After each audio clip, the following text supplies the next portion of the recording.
Girl named Jennifer Reming is washed ashore on a small tropical island. As the waves recede, Jennifer sputters and catches her breath, trying to understand where she is. Suddenly, she notices the body of her friend Brad, who was also swept to the island by the ocean current. Jennifer runs to help Brad, only to discover he has a serious stomach wound from a piece of coral. Desperate, Jennifer shouts for help, calling out for anyone to save them, but hears no response. Alone, and with no one else in sight, she pulls Brad out of the water. He coughs and wakes up briefly, trying to warn her about something, but lacking the energy to speak. Jennifer sprints toward the island's interior to find water for her wounded friend. Spotting a coconut on the ground, she uses a stone to crack it open. She carefully carries the coconut back to Brad and pours the liquid into his mouth, hoping it will keep him alive. Unfortunately, his wound proves fatal, and Brad dies despite her efforts, leaving Jennifer stranded on the island all by herself. Having come to terms with her predicament, Jennifer decides to explore the island. As she ventures into the jungle, she stumbles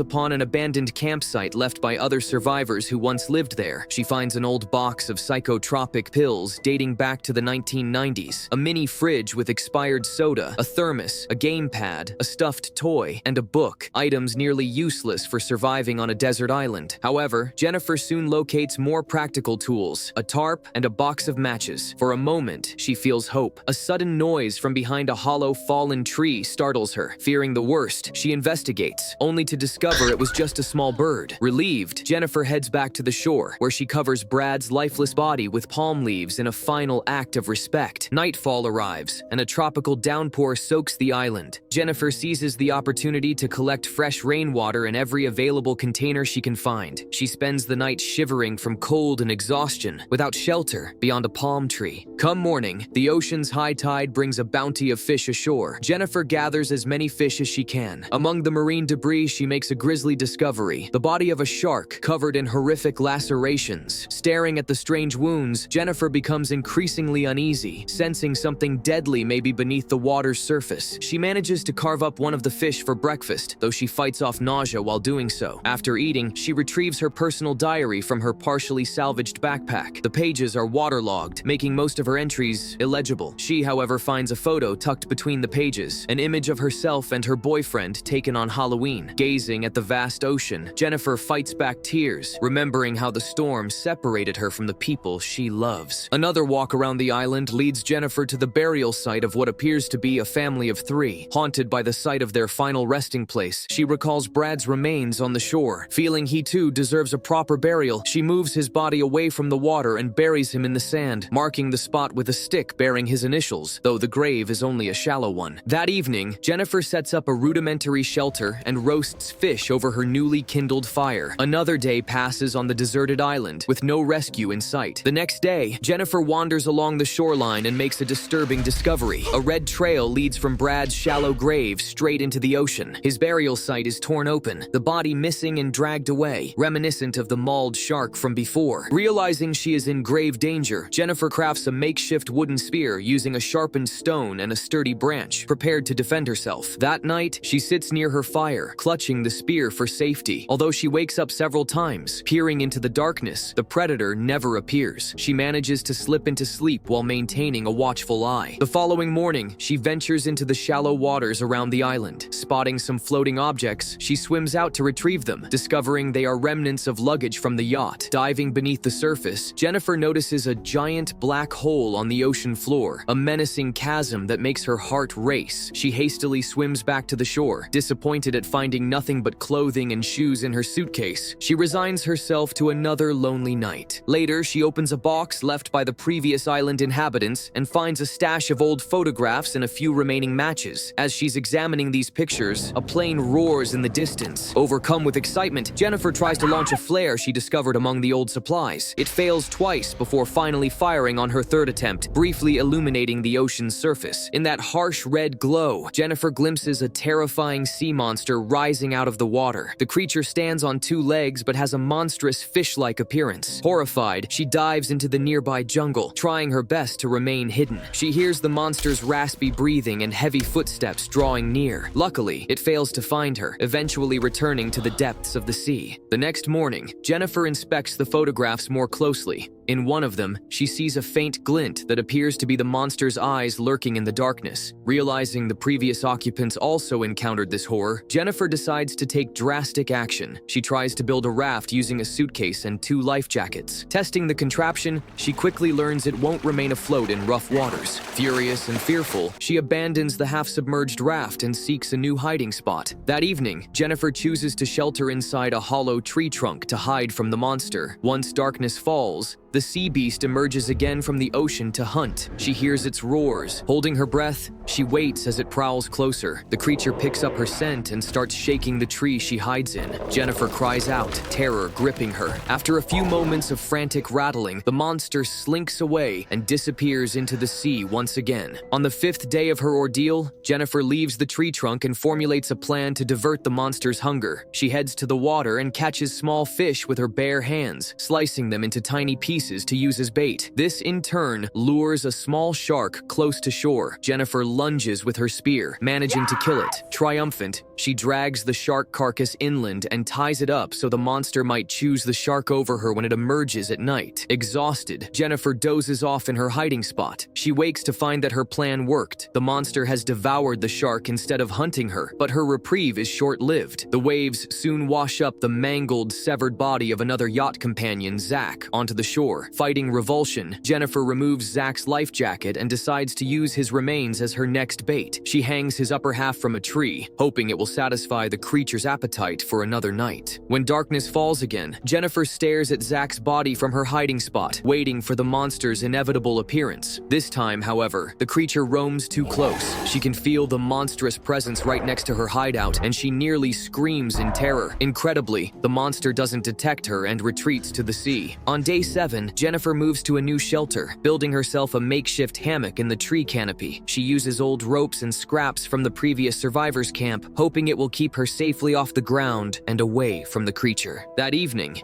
it rains again as Jennifer huddles in her hammock, anxious with every noise. Suddenly, she spots the monster moving through the jungle. She tries to remain still, blending into the shadows. The creature, however, senses her presence and starts shaking the hammock violently. One of the rope supports snaps, and Jennifer topples to the ground. She grabs her spear and sprints to the shoreline, the monster in hot pursuit. In a terrifying chase, it slithers into the water, moving at alarming speed. Then, in an abrupt, chilling moment, the sea monster bursts back onto the beach right in front of her. Jennifer reflexively impales it with a sharpened stake. Enraged, the monster flings her aside and retreats into the ocean, leaving a trail of black fluid behind on the sand. Shaken but alive, Jennifer clambers back up into the trees, surviving yet another harrowing night. When morning comes, Jennifer washes her wounds at the water's edge. Then she spots a rubber raft with a small tent drifting toward the island. Overwhelmed with hope, she swims out to meet it. Inside are 2 other survivors from the yacht, her boyfriend Lucas Griffin and their friend Mia Reed. Once ashore, Jennifer embraces Lucas. Relieved and barely able to believe her good fortune, she prepares breakfast for the pair, giving them some of the old soda she found at the abandoned campsite. Despite enjoying the island's beauty, the 2 remain puzzled by Jennifer's urgent warning. So whenever you guys are ready, we should get out of here. There is a dangerous creature lurking beneath the ocean. Lucas, calm at first, tries to reassure her, calling her sweetheart. But Jennifer insists that the monster inhabits a massive black hole on the seabed. She claims it has already devoured their friends, including Brad. Sensing their skepticism, she shows them the shredded photos with the monster's glowing eyes and mentions the graves around the island. Mia seems a little more open to believing, yet remains uncertain. They consider whether Brad or anyone else might still wash ashore. Perhaps the strong current leads everyone here eventually. When Jennifer explains that Brad did not survive, Mia walks away in tears. Meanwhile, Jennifer pleads with Lucas, saying it's better to risk the open sea than remain here because the monster hunts at night. However, Lucas and Mia feel that returning to the water is even riskier. Undeterred, Jennifer proposes sailing west, in the same direction as the planes she has spotted. She believes that's their best chance to find other people. In that moment, she asks Lucas for his pocket knife to gather more food before leaving. Examining the blade, Jennifer notices telltale signs of dried red liquid, implying something terrible might have happened on their raft. Nevertheless, she ventures off alone to stock up on provisions for the trip. When she returns, arms laden with fish and supplies, Lucas and Mia suddenly claim they're too exhausted to go back out on the water. They also argue that the island is safer than floating aimlessly in the open ocean. Jennifer becomes frustrated, feeling betrayed and unsupported. She takes a swim to clear her head and realizes she has to come up with a new plan to leave without them. Waiting for Lucas and Mia to lower their guard, she quietly stows her provisions in a container and pushes the inflatable raft into the shallows, attempting a solo escape. Noticing her ploy, Lucas and Mia chase after her. Jennifer kicks at Mia to keep her from climbing onto the raft. Lucas grabs her and tips the raft, dumping Jennifer into the water. Mia then knocks Jennifer unconscious with an oar. Jennifer eventually wakes, bound to a tree. Mia stands by, explaining they had to restrain her so she wouldn't do anything rash. The monster could appear at any time, yet Mia insists they haven't seen any monster themselves. Maybe Jennifer imagined it all. Jennifer demands to be freed, but her pleas fall on deaf ears. Mia mentions that Jennifer has deceived people in the past, implying it's hard to trust her now. Lucas returns from scouting the jungle, claiming he found nothing. Jennifer warns him that the creature emerges from the ocean, not the trees, but they remain skeptical. When Mia wanders along the beach, she discovers the bloody remains of a fish, which rattles her confidence. Meanwhile, Lucas confronts Jennifer and vents his frustrations. He accuses her of being ungrateful and always finding reasons to leave or sabotage their relationship. Jennifer tries to explain that there's a real danger, but he refuses to untie her. Jennifer asks about Zach, pressing Lucas for the truth about what happened on their raft. But before he can say anything, a terrified scream rings out. Mia is under attack. Lucas rushes to help, grabbing a makeshift torch. Arriving at the scene, he sees the monster feeding on Mia's remains. Lucas bravely jabs the torch at the creature, but it swats him aside. Jennifer manages to free herself from the ropes and sprints over. Helplessly, they watch as the monster drags Mia beneath the waves, disappearing into the depths. Stunned and grief-stricken, Lucas can only stare at the water. Jennifer helps him retreat into the jungle, where they hide until sunrise. On the 9th day, Lucas is too frightened to leave the safety of the trees. Jennifer reminds him the monster never attacks during the daytime, but he's shaken and blames himself for Mia's fate. Trying to refocus him, Jennifer insists they must finally escape, and Lucas is finally on board. They gather their supplies. Jennifer spears a few fish, using the last of the matches to cook them. She returns to the old camp for any leftover items and pockets a container of expired pills in a thoughtful silence. Together, she and Lucas haul everything to the inflatable raft, launching it into the water. Once aboard, Jennifer notices a fresh pool of red liquid inside, presumably belonging to Zach. She looks suspiciously at Lucas, but chooses not to press him on it. With an oar in hand, Lucas begins rowing them west, hoping to find air traffic or civilization. Suddenly, the surface of the water shifts ominously. The monster lunges out, attacking in broad daylight, contradicting their assumption that it only hunts at night. Panicked, Lucas and Jennifer huddle in the raft. The creature relentlessly tears at the sides, nearly capsizing them. Water floods in from a gaping hole. As Jennifer scrambles to hold it together, the monster bursts through the bottom and she kicks furiously,